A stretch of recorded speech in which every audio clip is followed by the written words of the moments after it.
Over 100 years ago, a famous automobile was created. You may not exactly remember the specific date, but Ansley Watson joins us to tell us more on what we're talking about. Good morning, Ansley.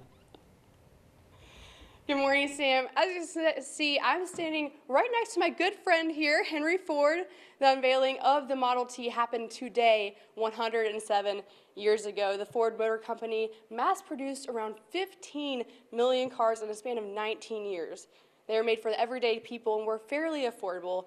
I'm standing here in the Marquette Regional History Center where they have on exhibit all of the operations that Henry Ford took place in while he was up in the UP. You won't want to miss out on this. Reporting live in Marquette, Ansley Watson, TV6 News.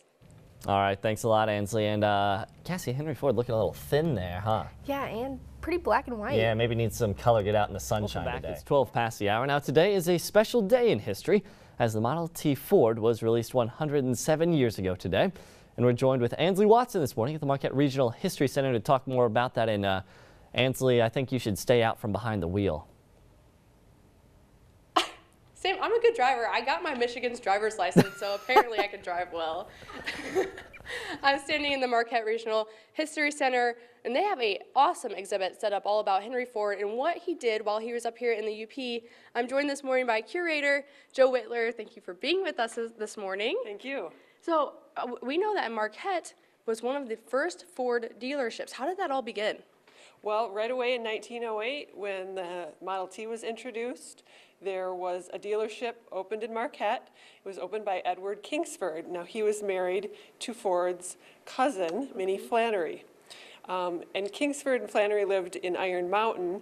So a few years after that was opened in Marquette, they moved back to Iron Mountain, and they started a dealership there. So about this time, Ford would come up here and go hunting with him. And so we know a little bit about that early time. Around the near 1920, he told Edward Kingsford, who was also a realtor, that he wanted to buy some land. And so he purchased initially about 1/3 of a million acres. Later, he owned about 500,000 acres in the UP, which is quite significant, making him the largest private landowner in the UP. Now, why would he want all that land? What was the purpose for that? Well, he wanted the lumber. He wanted to own the lumber. He didn't want to pay what he thought were high prices from other people. So it was kind of a control issue, owning all of those resources. Then he began owning and operating iron mines as well. So after he got the land, then he opened his operation in the Iron Mountain area, which became his largest operation.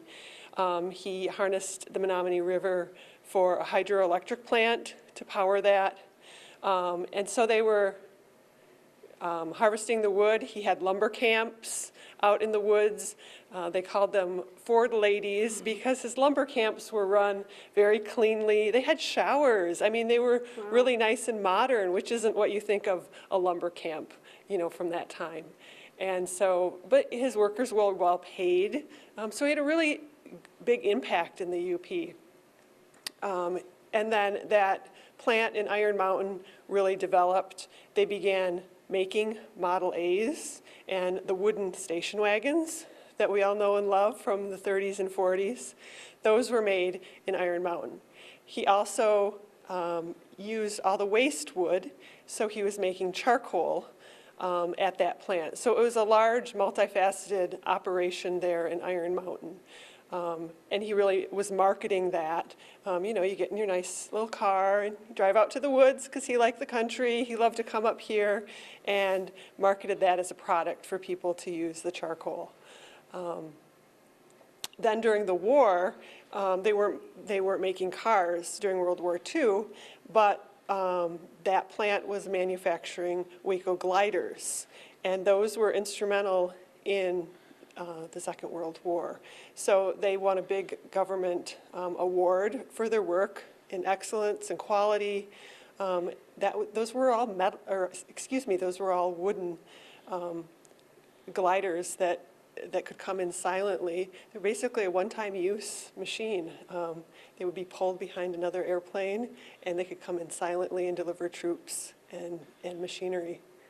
Wow, Joe. Obviously, Henry Ford did a lot of cool things up here in the UP. Stay with us. We'll talk more. Reporting live in Marquette, Ansley Watson, TV6 News. All right, some pretty cool stuff there, Ansley, and maybe not a day to put the top down on the Model T if you're cruising a little cold. Welcome back. Well, the Marquette Regional History Center has an exhibit now on the display called Henry Ford in the UP. Ansley Watson is there talking to us more about the exhibit. How's it going there, Ansley? No accidents, right? No, Sam, no accidents. We are standing here in the center, the History Center, where we've already learned so much about the impact that Henry Ford has done here in the UP. I'm joined this morning by the curator of the center, Joe Whitler. Thank you so much for being with us again this morning. Thank you for being here. So we've already learned so much about what Henry Ford has done, opening mines and just opening different companies. What would the average person not know about Henry Ford? Well, you know, I don't know if everyone knows. You know, there's just so many stories about him being up here. He came camping on his yacht in '23 with Thomas Edison and Harvey Firestone and their wives. For about a week they were camping, and they had big tents and a whole fleet of cars and trucks for all their gear. They had, part of the reason we know so much about that trip is that they had cameramen with them, both regular cameras and motion picture cameras. So back in the 20s, we can see footage of them. And we still have, you know, examples of that. So that's really cool to see what they were doing. And so he had several operations going, and that's when he bought Paquaming in Baraga County, and they would go around to these different areas, and he'd show his friends, you know, what he was doing up here. So we're standing in front of a little display case of a ship. What did Henry Ford have to do with a ship? Well, part of owning the resources was also the ability to move those resources around. So right about the time that he got involved with the UP and owning all the land and lumber up here was starting these freighters. So he had two freighters. He had like a whole fleet of vehicles and ships, but he had two freighters that were built specifically for him. And they would come up here for the iron ore and also move lumber at times. And he would use those. He ended up selling his yacht, and he had those fitted with states rooms. They could house 8 people. They were mahogany paneled, you know, electricity, all very well appointed. So that's how he really loved to travel. And he would come up to Marquette usually, and then meet a car here and drive up. And he had a camp near Big Bay at the Huron Mountain Club. So that was his way he liked to travel. And those two boats were named after his grandson, the Henry Ford II and the Benson Ford. Now talk to me about the flag. What is the meaning behind the Bluebird here? Well, the Bluebird was originally with his yacht, the Cialia, and that was the name of that boat and the flag of that boat. And he really liked that, so he kept the name.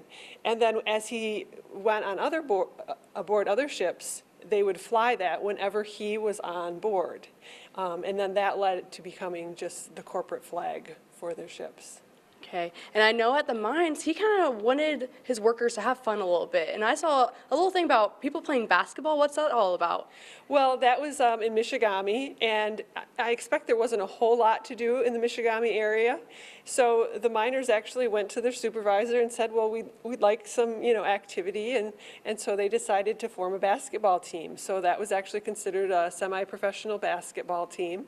And the company bought the uniforms for them, and they would play and gave them something to do.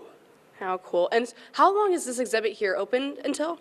This exhibit is open until January 2nd.